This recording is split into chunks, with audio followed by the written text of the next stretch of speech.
Halo semuanya, balik lagi bersama saya, Karin Valeska. Dan hari ini kita akan belajar mengenai kasus pelanggaran HKI atau hak kekayaan intelektual, mengenai hak merek dan hak desain. Maka dari itu, yuk kita simak video ini baik-baik ya. Let's go! Jadi, apa itu hak kekayaan intelektual? Hak kekayaan intelektual merupakan hak eksklusif yang diberikan kepada seseorang atau kelompok orang atas karya ciptanya, bertujuan untuk melindungi kekayaan intelektual dan mendorong pengembangannya. Nah teman-teman, banyak sekali loh contoh kasus pelanggaran HKI, tapi teman-teman tahu tidak apa itu kasus pelanggaran HKI? Yuk kita pelajari. Pelanggaran hak kekayaan intelektual atau HKI merupakan tindakan melanggar hak eksklusif yang dimiliki oleh pemegang HKI seperti hak cipta, hak merek, hak desain, dan hak paten. Pada video kali ini, kita akan membahas mengenai kasus pelanggaran hak merek dan hak desain. Yang pertama adalah hak merek. Apa itu hak merek? Hak merek berdasarkan Undang-Undang Nomor 20 Tahun 2016 tentang merek dan indikasi geografis merupakan hak eksklusif yang diberikan negara kepada pemilik merek terdaftar untuk jangka waktu tertentu. Oke, sekarang kita akan masuk ke dalam contoh kasus pelanggaran hak merek yaitu Christian Louboutin versus Yves Saint Laurent atau yang biasa kita kenal dengan YSL mengenai hak atas sepatu sol merah. Let's go! Christian Louboutin adalah seorang desainer sepatu mewah asal Prancis yang terkenal dengan desain sepatu bersol merah ikonik pada tahun 1992. Ia mendirikan brandnya sendiri bernama sama dengan namanya, yaitu Christian Louboutin. Pada tahun 2008, Louboutin mendaftarkan warna merah Pantone 18163TP pada sol sepatu hak tinggi wanita sebagai merek dagang trademark di Amerika Serikat. Namun, Yves Saint Laurent atau YSL pada tahun 2011 merilis koleksi sepatu baru dengan warna monokromatik. Pada koleksi ini terdapat sepatu hak tinggi berwarna merah yang menyerupai karya Christian Louboutin. Hal ini menyebabkan Louboutin mengajukan gugatan kepada YSL di pengadilan Manhattan, Amerika, karena menganggap YSL melanggar hak mereka dengan menggunakan sol merah yang menjadi sepatu khas miliknya.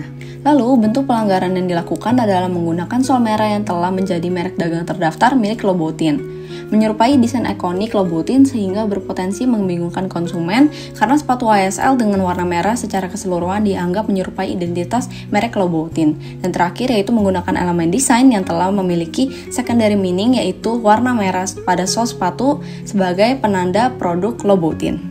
Terdapat juga hukuman dan sanksi di Amerika Serikat jika melanggar, berdasarkan Lanham Act, US, Trademark Law, dan prinsip secondary meaning, yaitu larangan penggunaan elemen merek dagang, dalam hal ini sol merah, ganti rugi finansial kepada pemilik merek yang dirugikan, dan perintah pengadilan untuk menarik produk dari pasar.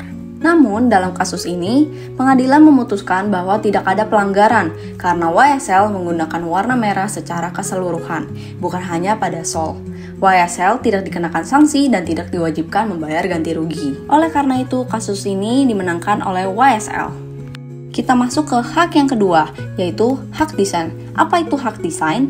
Hak desain merupakan bentuk perlindungan hukum yang diberikan kepada desainer atau pencipta atas karya estetika mereka selama jangka waktu tertentu.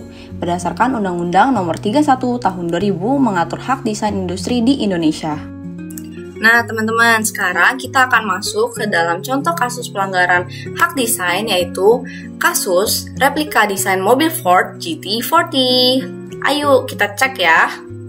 Ford GT40 merupakan salah satu mobil balap paling ikonik yang pernah diproduksi oleh Ford pada era 1960-an.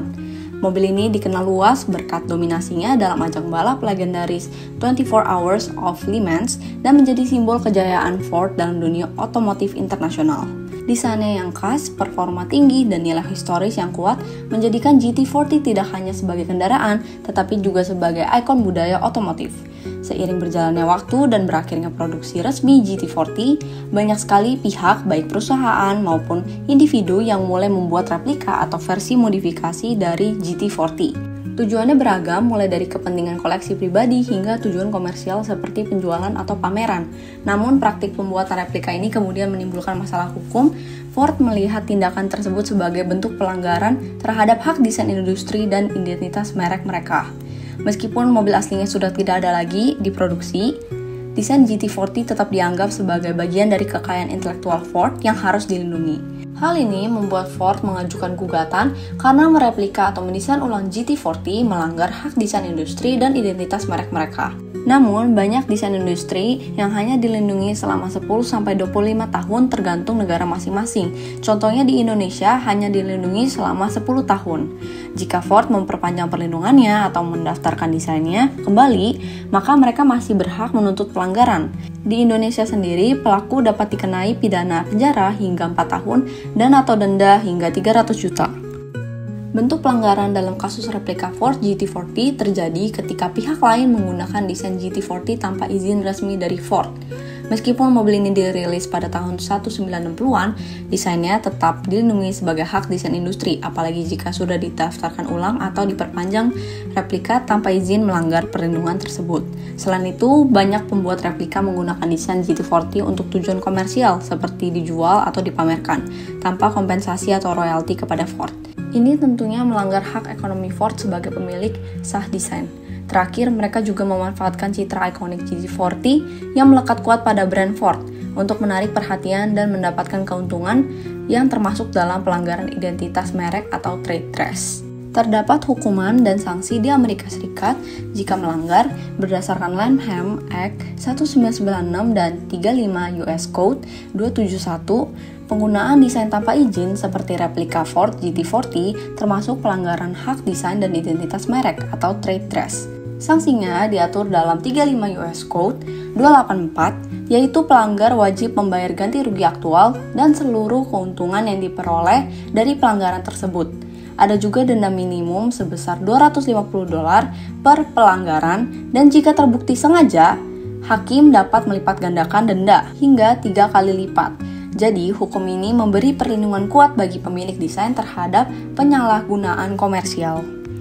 Penyelesaian kasus replika Ford GT40 dilakukan di luar pengadilan melalui jalur damai.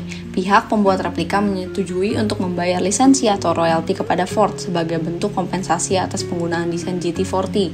Karena ada kesepakatan bersama, tidak ada sanksi pidana atau denda hukum yang dijatuhkan. Meski begitu, Ford tetap mempertahankan haknya secara hukum dan berhak menuntut di kemudian hari jika desain GT40 diperpanjang perlindungannya atau didaftarkan kembali secara resmi. Penyelesaian ini mencerminkan kompromi antara perlindungan hukum dan solusi bisnis. Dari kasus ini tidak ada pemenang resmi karena kasus diselesaikan di luar pengadilan atau melalui perjanjian. Namun secara hukum dan bisnis, Ford berada di posisi yang lebih kuat karena pihak pembuat replika wajib membayar lisensi atau royalti kepada Ford. Ini menunjukkan pengakuan atas hak desain dan merek milik Ford. Jadi, Ford dapat dianggap sebagai pihak yang menang secara prinsip meskipun tidak ada keputusan pengadilan. Di Indonesia, perlindungan desain industri diatur dalam UU No. 31 Tahun 2000 tentang desain industri. Dalam pasal 9 ditegaskan bahwa hanya pemegang hak desain yang memiliki wewenang untuk memberikan izin penggunaan desain tersebut secara komersial. Artinya, jika seseorang menggunakan desain tanpa izin, itu dianggap pelanggaran hukum. Sanksinya diatur dalam pasal 54, yaitu pidana penjara hingga 4 tahun dan atau denda maksimal 300 juta.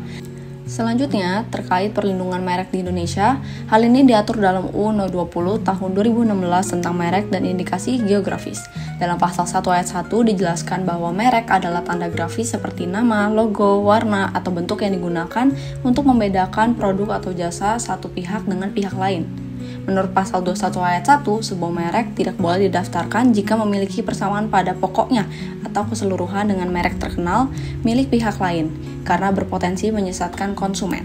Jika dilanggar, pasal 100 ayat 1 menyatakan bahwa penggunaan merek terdaftar milik orang lain tanpa izin dapat dikenakan pidana penjara hingga 5 tahun dan atau denda maksimal 2 miliar. Aturan ini penting untuk melindungi identitas merek agar tidak disalahgunakan pihak lain demi keuntungan pribadi.